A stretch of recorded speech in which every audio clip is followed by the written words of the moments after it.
Jaeger. Shh. Here who might not know me as well. My name's Will. I'm my brother. And this is our little sister Margaret.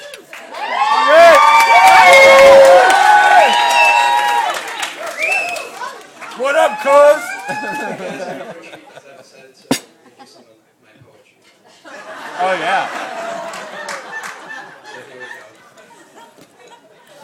Can it be word those two? He's gonna do a haiku. Haiku. Yeah. I'd like to tell you some stories of Anne and of Sean, and I promise that it won't take all that long. They're embarrassing stories, and I can think of no better setting than to tell them to family and friends at my dear sister's wedding. Yeah. I'd like to start with a story of my older sister Anne about a time in our youth when some trouble began. One day I was on the back porch, the door unfortunately locked. Anne was right there in the kitchen, so I went and I knocked. I tapped on the door, hoping to gain entry by chance, but to my dismay, she didn't even shoot me a glance.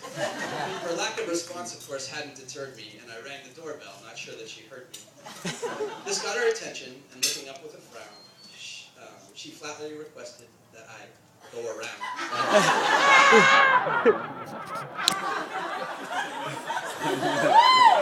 This is good. This kid's got some game. This didn't sit well at all. She was standing right there. This was clearly criminal, unjust, and unfair.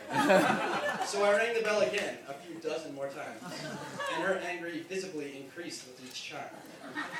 Suddenly she snapped and charged for the door, her expression pure anger, her fist primed for war. But while still ringing the bell and doing my best to harass, Anne slammed the door window and put her hands through the glass. Oh. We were both left in shock. Neither could believe our eyes. The door window had turned shards to both our surprise. Anne had to get stitches, doctor visits one after another, and I apologize for sometimes being an annoying little girl.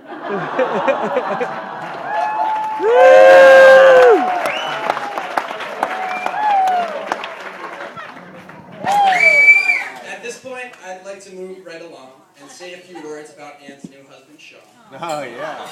I have a memorable story from an Alaskan cruise about an unfortunate mishap with booze. And at the risk of becoming the talk of the town, I should probably go ahead and narrow it down. I'm not talking about the time when Jetsy and Tom were ashore at the bar tipping back Jaeger bombs. Oh, burn him down. They back to the dock, full sprint and waving their hands, barely avoiding a new home in the town Ketchikan. No, this was dinner one night, everyone looking their best, people sipping on wine to help them digest. When disaster struck, an errant elbow went stray and tipped a full glass of wine down Sean's way. Though I will certainly say it was not done by intention, the name of the culprit I will refrain to mention, though they are in this room. Ray. Yeah.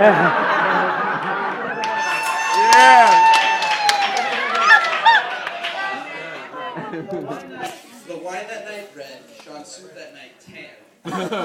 But his reaction went to show he was a kind-hearted man. Oh, yes. He patiently laughed it off, no guff, no complaint, and just wiped off his suit, as kind as a saint. So let's all raise our glass and toast in communion and wish the couple the best for their newly formed union.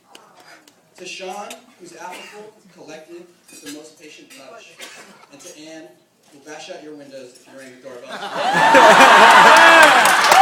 Cheers!